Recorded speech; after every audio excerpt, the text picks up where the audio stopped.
Znaš što bi ljudi trebali češće raditi? Biti dobre volje bez nekog posebnog razloga.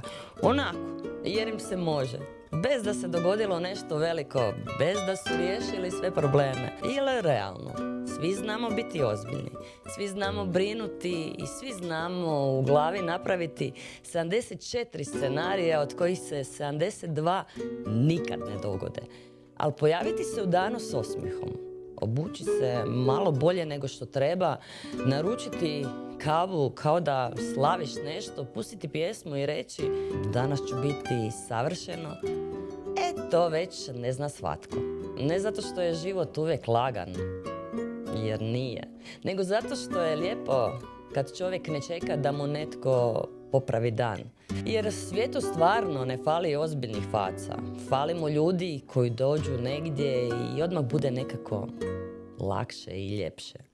I zato danas pusti pjesmu, napravi tu kavu. Nasmi se malo više nego što situacija traži.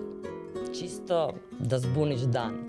Možda nećeš promijeniti svijet, ali možda će netko nakon susreta s tobom reći ovo mi je baš trebalo.